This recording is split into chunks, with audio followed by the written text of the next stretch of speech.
2019년 중동의 한 국가, 한국인 3명이 흔적도 없이 사라졌습니다. 전 세계 언론이 떠들썩했죠. 72시간 후 그들은 아무 일도 없었다는 듯 돌아왔습니다. 정부 발표는 단 한 줄, 외교적 노력의 결과. 하지만 그날 밤 그곳엔 외교관만 있던 게 아니었습니다. K-팝의 화려한 무대, 반도체 기술, 드라마 한류. 그것이 대한민국의 전부라고 생각하십니까? 그 이면에는 아무도 모르는 전쟁이 존재합니다. 이제부터 그 보이지 않는 손의 이야기를 시작합니다. 1961년 한국중앙정보부가 설립됐습니다. 당시 이 조직은 국내 안보에만 집중했어요. 하지만 시간이 흐르면서 그들의 역할은 완전히 달라졌습니다. 1990년대 국정원으로 개편되면서 한국의 정보망은 글로벌로 확장됐죠.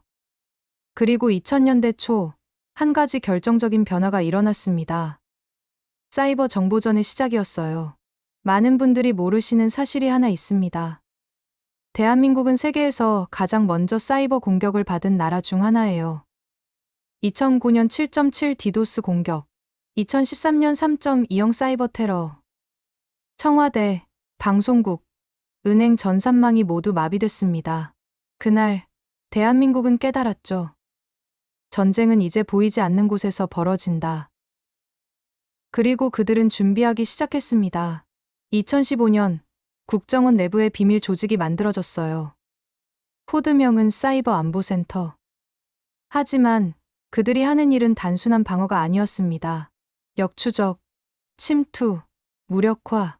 그들은 공격자를 찾아내고 그들의 시스템 깊숙이 침투했죠. 어느 날 북한 해킹 조직의 서버가 갑자기 마비됐습니다. 중국의 한 사이버 부대가 원인 불명의 데이터 손실을 겪었어요.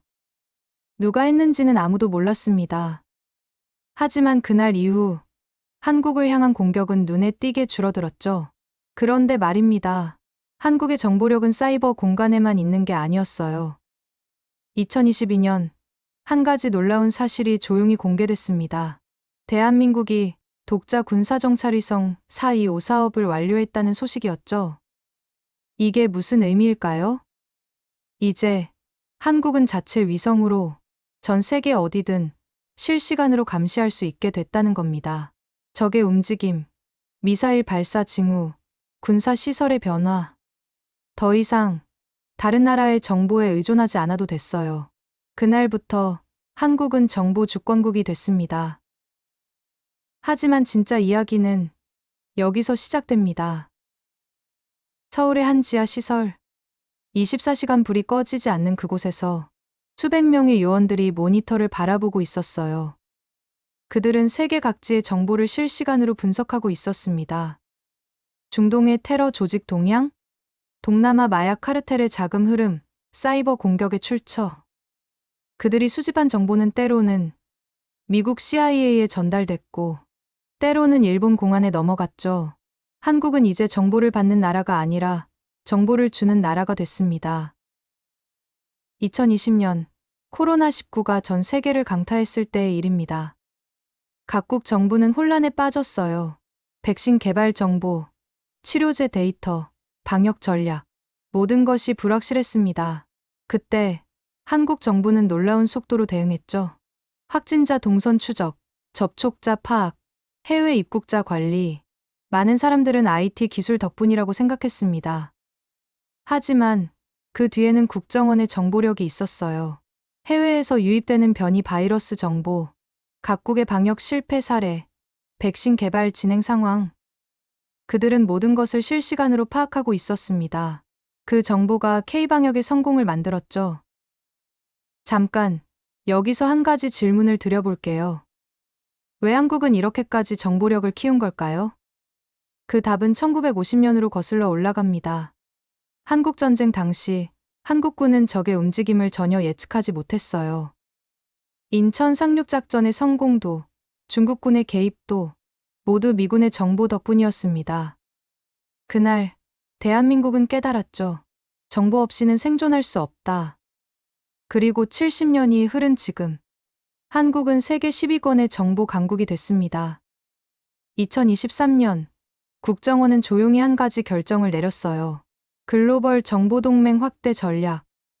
한국은 이제 미국, 영국, 호주, 캐나다, 뉴질랜드로 구성된 파이브 아이즈와 긴밀히 협력하고 있습니다.